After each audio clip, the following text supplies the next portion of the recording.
दोस्तों नमस्कार। महाराष्ट्र की सियासत में कई दिनों से चल रहे राजनीतिक फेरबदल के बीच अब एक बड़ी खबर सामने आई है। शिवसेना यूबीटी के 6 कथित बागी सांसदों में से 2 सांसदों ने आधिकारिक तौर पर एकनाथ शिंदे की अगुवाई वाली शिवसेना में शामिल होने का ऐलान कर दिया है। ऐसे में उद्धव ठाकरे के नेतृत्व वाली पार्टी के लिए इसे एक बहुत बड़ा झटका माना जा रहा है और यह भी माना जा रहा है कि इसके बाद बाकी बचे 4 सांसद भी जल्द ही पाला बदल सकते हैं।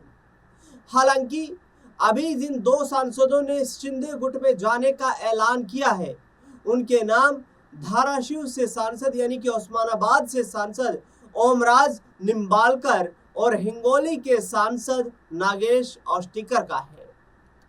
पिता के मर्डर केस के फैसले का इंतजार कर रहे थे निंबालकर।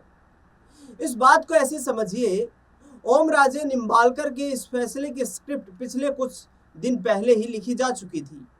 उन्होंने संकेत दिया था कि वह अपने पिता पवन राजे निंबालकर के मर्डर केस का अदालती फैसला आने के बाद ही कोई कदम उठाएंगे। बीते शनिवार को सेशंस कोर्ट ने इस मामले के सभी आरोपियों को बरी कर दिया, जिसके तुरंत बाद निंबालकर ने अपना रास्ता साफ कर लिया। दूसरी तरफ हिंगोली के सांसद नागेश औष्टिकर ने तो बकायदा फेसबुक लाइव पर आकर पाला बदलने का ऐलान कर दिया। उद्धव ठाकरे की मनाने की आखिरी कोशिश भी नाकाम रही। सांसदों के बागी रुख को देखते हुए उद्धव ठाकरे ने बीते शुक्रवार को भले ही उनकी आलोचना की थी, लेकिन शनिवार को उन्होंने निंबालकर को मनाने की आखिरी कोशिश भी की। उद्धव ने निंबालकर के करीबी सांसद कैलाश पाटिल और विधायक वरुण सरदेसाई को उनके आवास पर भेजा। संदेश यह था कि पुरानी बातों को भुलाकर फिर से साथ काम करते हैं। लेकिन निंबालकर शिवसेना यूबीटी सांसद संजय राउत और अन्य नेताओं के बयानों से बेहद नाराज थे। उन्होंने साफ कहा कि उन्हें उद्धव ठाकरे से कोई शिकायत नहीं है, लेकिन राजनीतिक मजबूरियों के कारण वे शिंदे के ऑफर पर विचार कर रहे हैं। इसके बाद आखिरकार रविवार शाम को वह शिंदे गुट के नेताओं के साथ धाराशिव के लिए रवाना हो गए। पार्टी छोड़ने पर निंबालकर ने क्या कहा? पार्टी छोड़ने के बाद अपने गांव गोवर्धनवाड़ी में कार्यकर्ताओं के साथ बंद कमरे में बैठक के बाद निंबालकर ने कहा कि विपक्ष में रहकर अपने सियासी दुश्मनों से लड़ना अब मुमकिन नहीं है, क्योंकि उन्हें सत्ताधारी भाजपा का समर्थन हासिल है।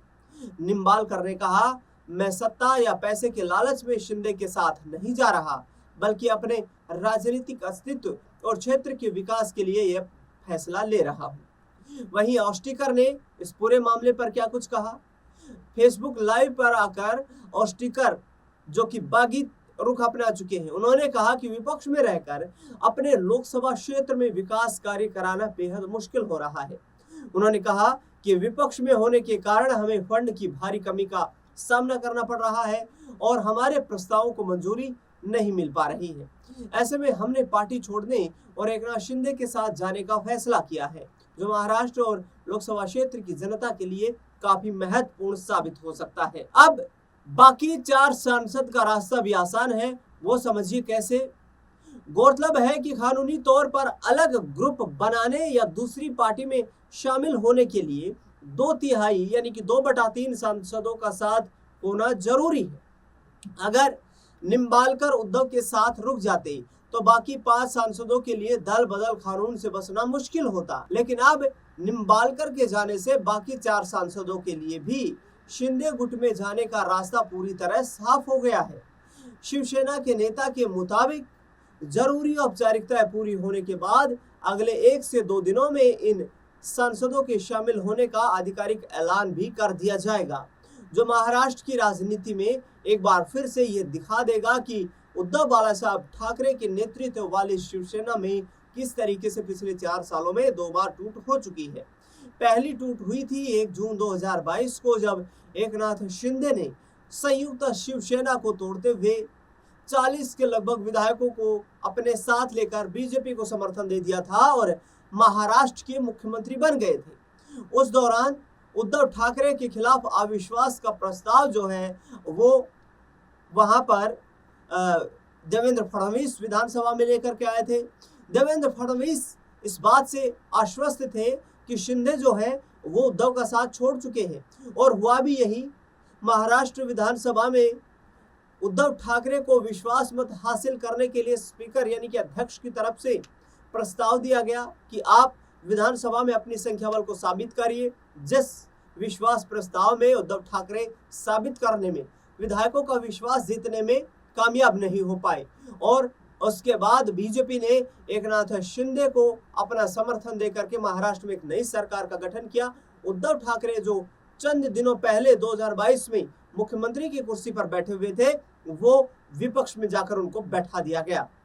अब दूसरी बार ये वक्त है जब 9 लोकसभा सांसदों वाली उद्धव ठाकरे की शिवसेना दूसरी बार टूट की कगार पर है। जिस तरीके से 9 सांसदों का समर्थन 9 सांसद उद्धव ठाकरे की पार्टी के सिंबल पर जीत करके आए थे, एकनाथ शिंदे की पार्टी के 7 ही सांसद थे।